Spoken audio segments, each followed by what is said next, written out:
Bueno, volvemos a un nuevo reportaje en este caso, con dos guiños. Uno, sobre todo ahora entraremos en la persona que hoy va a ser la protagonista de nuestro reportaje, y un segundo es hacerlo con un amigo llamado Jean-François Andrade, que conocí, más Andrade, de eso va a ir el reportaje de hoy, que conocí en un evento de cultura y negocio en Toledo. Y empezamos como una broma, porque se dedica a hacer inversiones en Ginebra, aunque es hijo de gallegos, Forum Finance Group. Y aquí tenéis el bolígrafo, son las inversiones que hizo en mi canal. Me hizo mucha gracia. Un bolígrafo y su amistad, que es lo que más me interesa. Eso punto uno. Y segundo, hablar de un personaje como es Víctor Foltán, un gran desconocido.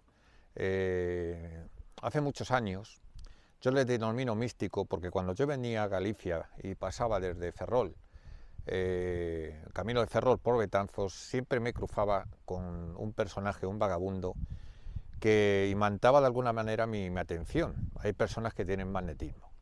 Con el tiempo descubrí la extraordinaria intrahistoria de Víctor Foltán. Resulta que él vivió como un mendigo, ahora lo vamos a contar, y ni más ni menos que era un erudito, eligió ese modo de vida, y alguien que es capaz de decir que hay más sabiduría en contemplar la lluvia que en todo el dinero del mundo. Para mí, alguien que renuncia a los oropeles del mundo, pudiendo haberse lucrado de su profesión, ya llamó mi atención. Si a eso unimos con que resulta que es el que hizo la brillante genealogía de los Andrade, que hoy fue única, un trabajo extraordinario, pues capta doblemente mi atención. Y si a ello unimos que se empecinó en desentrañar el misterio que había en torno a Fernán de Andrade el Bo en relación a su empuñadura, su simbología y su relación como heredero de los templarios, siendo un erudito como era, ya llama triplemente mi atención. Prosigamos con el documental. Lo que vemos arriba ahora mismo es el castillo de los Andrade. Hay que decir que, bueno, quiero ambientar de esta manera lo que es la persona. No hay, bueno, mejor marco para lo que quería contar de Foltán. Foltán, hay un artículo de Rodrigo Cota, que es un escritor que se asesoró en él, en los conocimientos de las traducciones de textos antiguos, para indagar en la figura de Colón y sus orígenes gallegos. Bien, este escribió un artículo que se llama Foltán, el hombre más rico del mundo, y un poco habla de que un día de 2009 un señor encontró en un desván de la casa familiar varios documentos antiguos. La mayoría eran del siglo XVII en adelante, por lo que con cierto esfuerzo pudo descifrarlos. Compras y ventas de fincas, casi todos testamentos y entregas de dotes matrimoniales que consignaban el antiguo esplendor de la familia. Pero entre todos aquellos papeles había uno demasiado antiguo, imposible de leer. Tras preguntar en varios sitios, alguien le dijo que en Pontevedra vivía un hombre llamado Foltán, que podría ayudarle con la lectura de aquel texto. De vez en cuando venía alguien a ver a Foltán para pedirle transcripciones. Le dio su número. El señor llamó a Foltán y acordaron verse al día siguiente en Pontevedra. Se vieron frente al Freud de Benito Corval. Cuando llegó allí no vio a nadie más que a un hombre pidiendo limosna, así que se quedó esperando, mirando impaciente el reloj, prudentemente apartado del mendigo por si acaso. Pasaron unos minutos sin que por allí apareciera nadie, solo gente que entraba y salía del supermercado, y aquel hombre inmóvil que extendía la mano aceptando limosna por fin se le acercó al mendigo. ¿Está usted buscando a Foltán?, preguntó. Sí, contestó el otro asustado. Buenas tardes, yo soy Foltán. Vamos a ver ese texto. Ya es increíble, ¿verdad? Los dos hombres se encaminaron hacia la terraza del Carabela. El propietario del documento miraba a uno y otro lado, convencido de que en cualquier instante el mendigo sacaría una navaja para robarle el pergamino y todo lo demás. Foltán no solo no sacó ninguna navaja, sino que se sentó en una mesa, pidió la copa, cogió el documento y empezó a leerlo como si fuera un periódico. Tome nota, dice así era de directo Foltán. en la villa de Noia, 18 de febrero de 1568, ante mí, Ruy López, notario de la dicha villa, y siendo testigos. Era una eminencia. Cuando terminaron, el otro recogió el documento y preguntó a Zoltán cuánto le debía. Este le dijo: pídame otra copa, pague la cuenta, déjeme su paquete de tabaco, si puede ser, y estaremos en paz. Así era este personaje, que creo que bien merece un homenaje. Zoltán Varga Arsfonits, filólogo por la Universidad de Budapest, que se había establecido años antes en Pontevedra y vino por amor, por una novia. Además de su húngaro natal, hablaba esperanto, arameo, griego clásico, latín, gallego, italiano, catalán, castellano y alguna otra lengua. Sus actitudes para el arte eran heredadas de su madre, pintora. Su padre, militar, había sido mandatario y uno de los máximos responsables del fútbol húngaro. Él no hablaba ni de sí mismo ni de su pasado. Y las personas que supieron de él lo hicieron a raíz de un artículo publicado en el Anuario Brigantino, Los Andrade, una bibliografía histórica. Ni más ni menos que se trata de una recopilación de fuentes y una revisión genealógica de la familia Andrade, una de las más poderosas de la Galicia medieval, un trabajo realizado en el Archivo Histórico de Betanzos, donde Zoltán vivió varios años.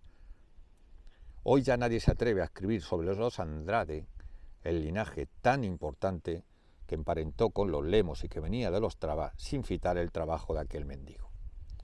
Un día le dije que con todas aquellas habilidades podía ser rico, decía Rodrigo Cota. Claro que él sabía que podía hacer trabajos de traducción, cobrar por aquellas transcripciones, colaborar con alguna universidad, publicar ensayos, dar conferencias. No quería. Había una frase lapidaria: no es el dinero lo que te hace rico. Cuando murió en marzo de 2010 con 62 años, casi nadie se dio cuenta al principio. La primera noticia la dio un periódico y luego el Sonar de Betanzos le dedicó algún artículo. Transcurrido casi un año, se supo que el periodista mallorquín Emilio Manzano, conmovido al saber de la muerte de Zoltán, había contactado con el escritor Juan Pablo Caja, quien había publicado la novela Cerveza Caliente, uno de cuyos protagonistas está inspirado en Zoltán. Los últimos días de este sabio místico los echó en el Sanatorio Santa María, desahuciado, solo con alguno de aquellos pequeños y viejos libros entre manos que él tanto gustaba de decir que eran su única propiedad. Nadie lo visitaba, salvo una mujer que de vez en cuando se acercaba a dejarle más libros. Los consumía con la misma facilidad que sus pitillos, de sabor vainilla. Nunca le dio problemas a los empleados y su trato con ellos siempre fue amable. Ni siquiera su dependencia del alcohol le agrietó el carácter entonces. Quienes saben de genealogía saben que el trabajo que realizó Zoltán era único. En la época medieval tenían la manía, por ejemplo, de llamar a los nietos con el mismo nombre que los abuelos. A veces los descendientes ni se apellidaban igual. Luego estaban los casados y los amantes, así que hay que distinguir los hijos naturales de los bastardos, sobrinos. Hay que estar horas y horas desentrañando esta madeja. De hecho, la particular teoría es que Zoltán, su trabajo con la genealogía de Andrade, pudo haberle dejado tocado. Zoltán daba chupadas largas a sus cigarros, bebía vino de cartón y había superado un cáncer, pero el cáncer volvió. Así pues, lo que más me interesa a este personaje, a la espalda tenemos, a mis espaldas tenemos a Ponte Duerme, las tierras, señor de Andrade, es volver a retomar la segunda parte que nos dejamos del linaje de los Andrade, donde vamos a ver no solamente el patrimonio, historia y todo lo conocido, sino algo que llamó mucho mi atención, que es ese carácter heterodoxo ligado a la figura de Fernán Pérez de Andrade Obó, de un hombre que mandó traducir la crónica troyana, que estuvo muy interesado por el simbolismo del toisón de oro, y para mí ni más ni menos que sirva esto de homenaje a tan sabio hombre y al último místico vivo. El castillo que estamos contemplando como punto de partida de esta segunda parte de los Andrade fue mandado construir en 1369 por Fernán Pérez de Andrade III, cuando era un simple escudero. Su emplazamiento en el coto y feligresía Santa María Nogueirosa pertenece al monasterio de Sobrado. y motivó la protesta y el consiguiente pleito. Castillo Andrade no fue el lugar de residencia de los Andrade, sino una fortaleza, baluarte defensivo, con una pequeña guarnición al mando de un alcaide.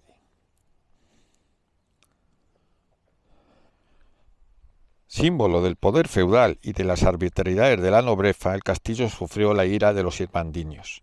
La primera revuelta, dirigida por Roy Sordo, tuvo lugar en 1431 en tiempos de Juan II y del señor de Pontevedra, Nuño Freire de Andrade. Los irmandiños acercaron la fortaleza sin tomarla. No así en la Segunda Guerra Irmandiña de 1467. Entonces, el castillo fue parcialmente destruido. Dirigió esta revuelta en la comarca Alonso de Lanzós, con los lugartenientes de Pontevedra, Alonso de Casal y González Pillarte. Los reyes católicos, dispuestos a terminar con los abusos de la nobleza y a imponer la justicia real, decretaron que todas las fortalezas roqueadas que no fuesen cabeza de merindad de menos de 200 vasallos debían ser destruidas. Diego de Andrade se había mostrado fiel partidario de los reyes católicos y el castillo de Andrade, como otros muchos, no fue destruido, pero después de su muerte, acaecida en 1492, dejó de ser habitado. Ligado a este castillo tenemos una interesante leyenda. Cuentan que hubo un alcalde muy mujeriego en el castillo llamado Pedro López, que requería de amores a Elvira, doncella de la mujer del señor de Andrade. Pero ésta estaba enamorada de Mauro, paje del mismo señor. Despechado el alcaide, encerró con malas artes a los dos en el calabozo de la torre e hizo creer al señor que había escapado. Un esclavo mudo, llamado Falemi, bajaba todos los días a llevarles alimentos, hasta que Mauro se soltó, herió de muerte a Falemi, quien, no obstante, pudo cerrar la trampilla de acceso al calabozo. El alcalde los dejó al morir de hambre, porque no confiaba en ningún otro criado, y herido de muerte por el novio de otra moza, a la que pretendía, se lo contó al señor de Andrade, cuando última hora. El señor de Andrade, lleno de dolor, porque Mauro era su hijo natural, mató al alcaide con su propia daga y mandó bajar al calabozo, donde encontraron a los dos jóvenes abrazados. En este bello atardecer que estamos contemplando sobre la villa de Pontevedra, podremos ver también el torreón, que es hoy en día efecto de interpretación de los Andrade. Es una notable atalaya de 18 metros de alto y 11,5 metros de lado, con muros de 2,5 metros de espesor, a la que se accedía desde la muralla por un puente levadizo. Posee ventanas geminadas con tracería de piedra, que dibuja un pentagrama, símbolo para los cristianos de los 5 estigmas de Cristo.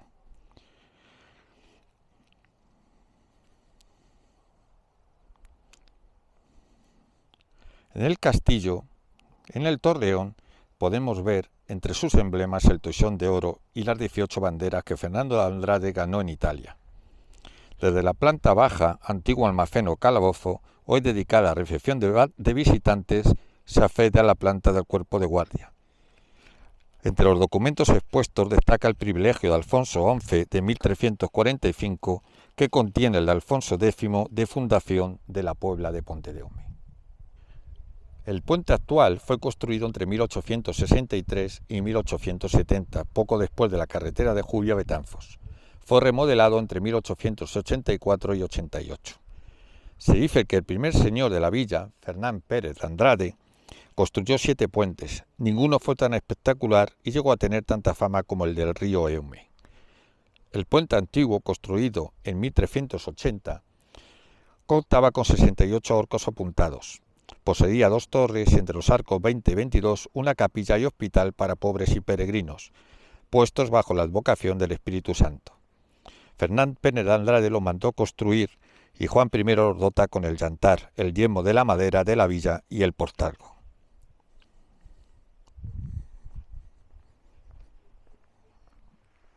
Nos encontramos frente a la atalaya o castillo de Naraío. Obviamente, si arrolladora es la personalidad de Víctor Zoltán, no es lo menos la de su alter ego, Fernán Pérez de Andrade Obó, al que autotitulo el último mago templario, porque no obstante, aunque fueron los Castro quienes, en virtud de la historia, fueron los primeros, como vamos a ver en el reportaje, los primeros herederos del legado del Temple en la zona de Galicia, aunque en principio los Andrade estaban enemistados con los Castro, luego se fusionan ambos linajes y más tarde se reabsorbe en la Casa de Lemos y termina en la Casa de Alba. Sin embargo, estamos ante un entorno impresionante. Y cuando digo impresionante, es el castillo de Naraío, señorío también de la Casa de Andrade, con una senda sobre el río Castro, y ahí tenemos el castillo Ataraya al que vamos a ir. Hoy vamos a hablar en este segundo reportaje, haciendo honor a Víctor Foltán y a mi condición de masón y escritor especial en simbología, vamos a hacer y adentrarnos más allá de la historia, en lo que es la historia y el esoterismo de la Orden del Temple, en relación obviamente a la Casa de Andrade.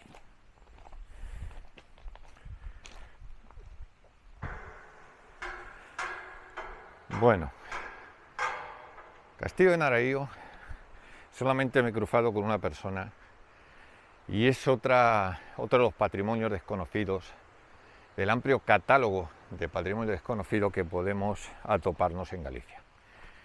Y digo que podemos atoparnos porque en una explosión de naturaleza, de propuestas naturales y patrimoniales, nos podemos situar en un roquedal sobre un entorno. Esto lo tienen los americanos y ya os aseguro yo que con su marketing y todas las potencialidades que existen en derredor de este lugar, pero gracias a Dios es Galicia y tenemos que el propio halo de misterio es en que vuelve y mantiene lugares como estos en su esencia. En 1310, para ponernos en contexto, los templarios son convocados a declarar sobre las acusaciones de las que eran objeto a una reunión en Medina del Campo. Son llamados los de la Bailía de Faro, en Coruña, 33 hermanos que eran la tercera parte, ni más ni menos, de todos los templarios de la Corona de Castilla. En muchos lugares los templarios se negaron a entregar castillos, teniendo que ser tomados por las huestes reales. Pero ¿qué pasó con la Bailía de Faro? Murguía recoge la leyenda de que hubo combates entre templarios y fuentes reales. En 1334, Alfonso XI, decidido a captar para su bando a Pedro Fernández de Castro, que estaba aliado con el rey de Portugal, le cita en Valladolid, perdón, es que había una moto, y concertando de este modo un matrimonio entre su hijo Enrique y la hija de Fernanda, Juana, le entregó la Bailía de Faro.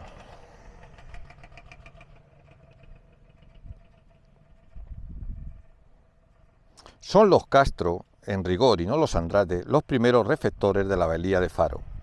La llegada de los templarios a Betanzos, por otra parte, en la comarca de las Mariñas, se produjo antes del Ecuador del siglo XII, por iniciativa de Fernando Pérez de Traba, quien, conviniendo con la reina de Portugal, confirma a los templarios en aquel reino con donaciones como souré.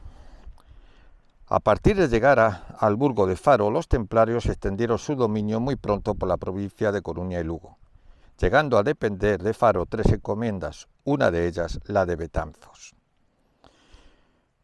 En la encomienda de Betanzos se sabe que está constituida ya en 1247. El interés del Temple por Betanzos no solamente era que un núcleo urbano con puerto de mar, y obviamente a través de este puerto se puede conseguir pescado, tan importante en la dieta medieval, en la cual los rigores de la cuaderma obligaba a un consumo habitual.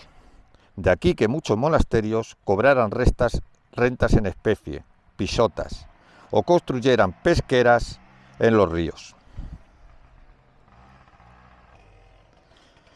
La sede en Betanzos, no en Untía, se edificaría en el antiguo convento de San Francisco. Se ha especulado con la existencia de un convento de monjas templarias también en la comarca mariña, ya que en 1210 se realizan unas ventas en Bravío y una tal Urraca Bermuiz, a la cual designan ni más ni menos como Soror Templi o Soror Militie Templi. ¿Quién es esta Urraca Bermuiz?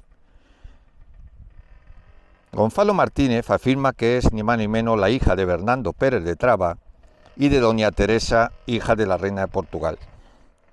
A diferencia de otras órdenes militares como la de San Juan o la de Santiago, que tenían una rama femenina, no consta que los templarios tuvieran, digamos, también una rama femenina.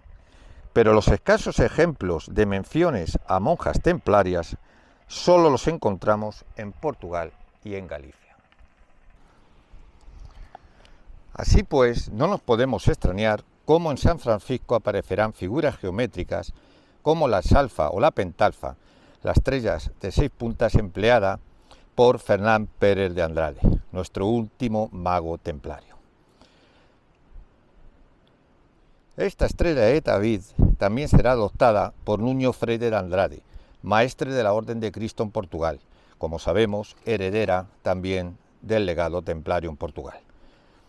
Nuño Freire debió pasar al servicio de Portugal en tiempos de Alfonso XI y se condujo muy heroicamente en la batalla de Salado, siendo muy estimado por el rey Pedro I de Portugal, quien le dio criar incluso a su hijo Don Juan. Del maestre de Cristo, uno más de la casa Andrade, defienden todas las familias nobiliarias que en Portugal llevan el apellido Andrade. En tiempos de Fernando de Portugal, todos los caballeros de la corte y el consejo privado eran gallegos, entre los que se encontraba ni más ni menos que este Nuño Freire de Andrade, maestre de la Orden del Cristo, Juan Fernández de Andelino, conde de Urem, y, curiosamente, un judío llamado David de Dueñas o David el Negro, un coruñés, de lo que se deduce la importancia de los judíos en Coruña y también de su relación estrecha con el Temple y posteriormente con la Orden de Cristo.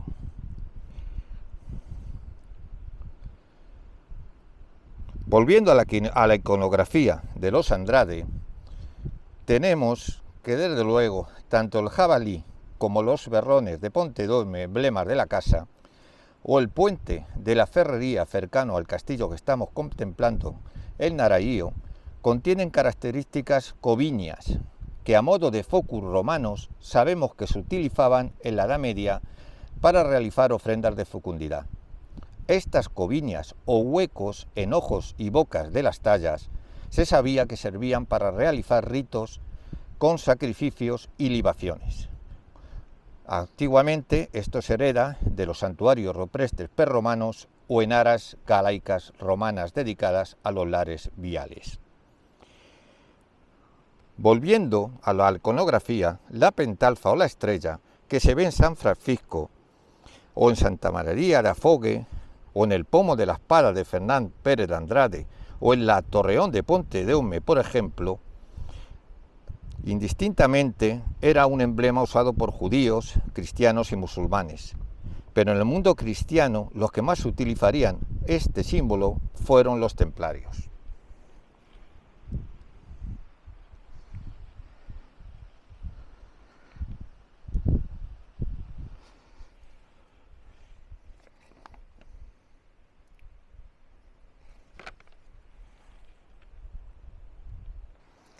Los caballeros templarios y la casa de Traba utilizaron y trajeron, y posteriormente obviamente los Andrade, esta pentalfa y esta elsalfa con un significado especial alusivo a la protección contra el mal.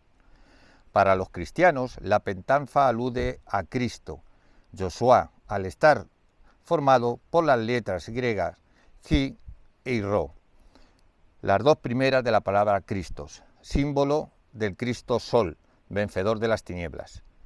Por contra, la pentalfa alude a las revelaciones de la Virgen Refectora y un guiño a Isis y Horus, o más esotéricamente a la materialización de la energía divina, o lo que en el cristianismo se conoce como el misterio de la encarnación. Así aparecen los tímpanos de Moishac o en Otún, con 2 flores de 5 pétalos adornando a la figura de María, o en las cántigas 55 y 121 de Santa María como miniaturas en donde se ve a un caballero cogiendo rosas para adornar a María con este símbolo.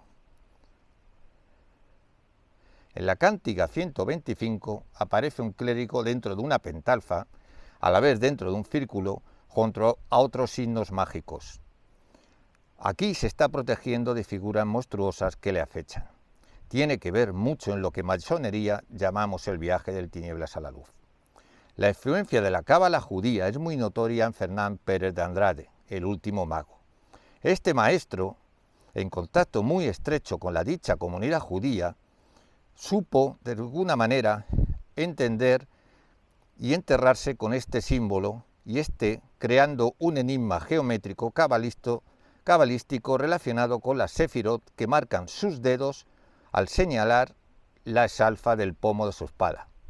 Sabía que de tal manera estaba aludiendo a la unión del consciente y el inconsciente, el agua y el fuego, y en representación del anhelo del hombre por alcanzar espiritualmente los mundos superiores.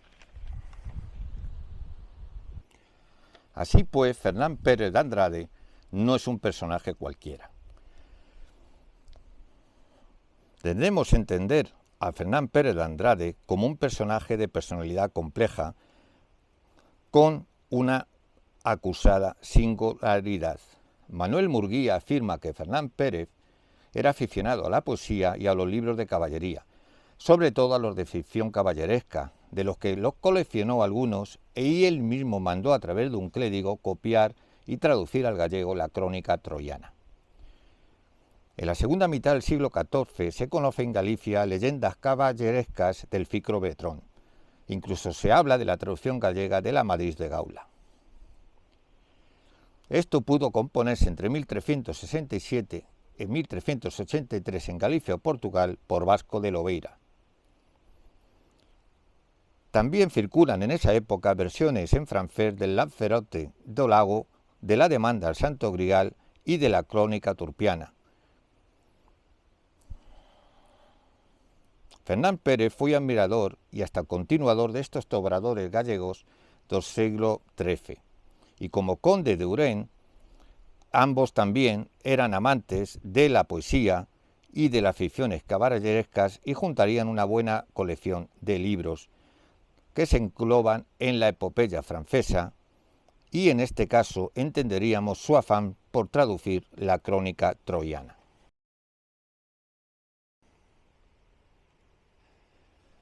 El interés de Fernán Pérez por la crónica troyana va mucho más allá de la antigua costumbre que tenían los caballeros de que les leyesen libros durante el descanso o las comidas.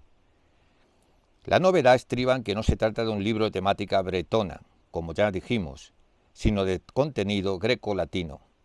El tema de esta obra, que Fernán Pérez manda copiar y traducir al gallego, se inicia con la conquista del Toisón de Oro y remata con la de la muerte de Ulises.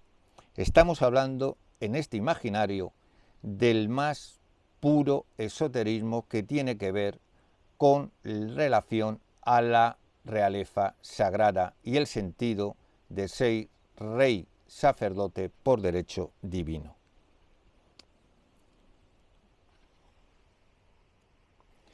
Toda esta preocupación de Fernán Pérez se engloba en la órbita de Ramón Llull, en el tema caballeresco que nos ocupa con un oculto simbolismo. Ramón Llull escribe un libro de la Orden de Caballería en 1275, en vida de Alfonso X. Llull combina su preocupación por temas religiosos y caballerescos, llegando a tramar amistad con Jacques de Molay, el último gran maestre de la Orden del Temple.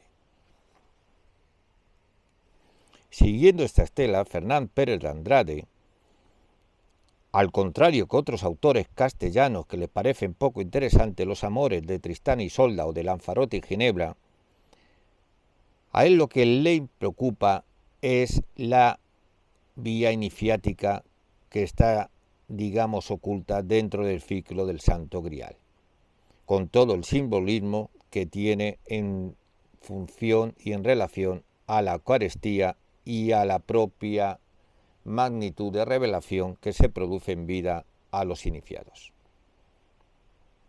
La revaloración de la caballería y literatura que se relaciona con el ciclo artúrico, también con el ciclo greco-latino iniciado por Benito de San More, sobre una traducción latina del siglo VI del tema troyano que tenía o que se bebía de la tradición relativa a los héroes griegos participantes en la guerra de Troya y en otros hechos heroicos, encubre también enseñanzas ocultas. La versión de Benoit de Saint Maure fue muy copiada en la Baja Edad Media, realizándose también versiones en prosa, hasta el punto de que hoy conservamos 30 manuscritos enteros y 12 incompletos. Fernán Pérez de Andrade tenía muchísimo interés en esta traducción, también en la del libro de Alexandre o el libro de Apolonio, con temas franceses y grecolatinos de carácter didáctico y también de revelación. Así pues, Fernán Pérez de Andrade era un personaje que estaba más allá de su época. Y podemos decir, sin género de dudas y sin temor a equivocarnos, así pues podemos decir, sin temor a equivocarnos, y paseando sobre esto una de las posesiones de los Andrade, que lo fueron todo en esta Galicia medieval, aquí estamos sobre el río Castro, podemos de alguna manera decir sin ningún género de dudas que Fernán Pérez de Andrade trasciende a su época con estas realidades que están en la preocupación y el ideario templario, y no obstante entendemos cómo a su desaparición manda tirar pesquisa no solamente sobre los bienes de la Orden del Temple, sino que estaba muy interesado sobre ese legado inmaterial y esas enseñanzas de las que él ya se preocupó a través de hacer mandar traducir textos de carácter no solamente didáctico, sino iniciático.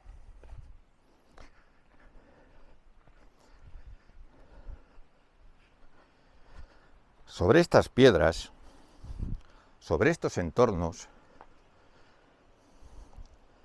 es más fácil poder pulsar ciertas mentalidades.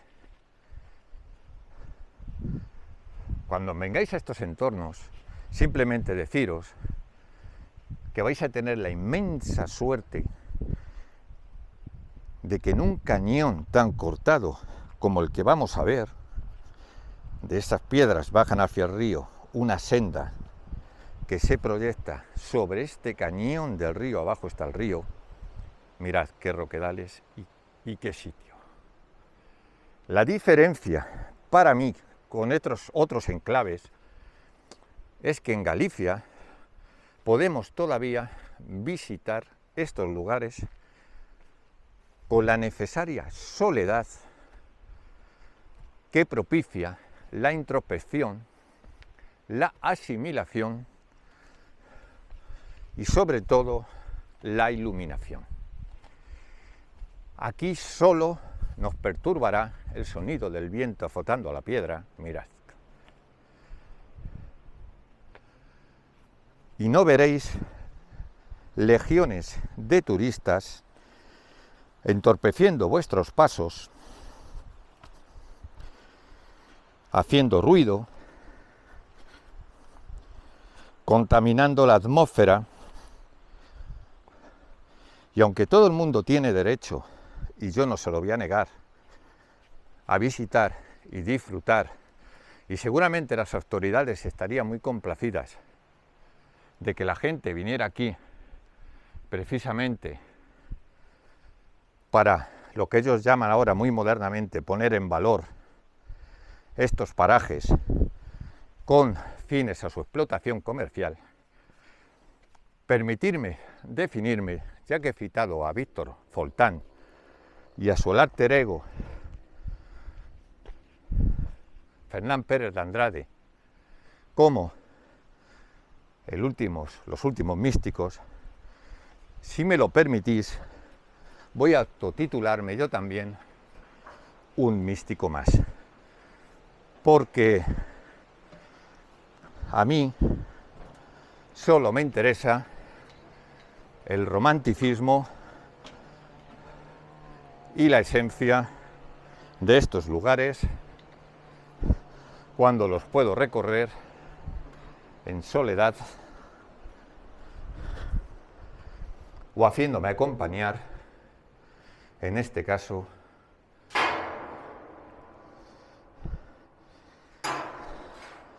de vosotros, que espero que apreciéis mi esfuerzo por daros a conocer otro lado de la historia o del enver de la historia. Iñaki Carmona, Misterio Live. 23 de septiembre del 2023.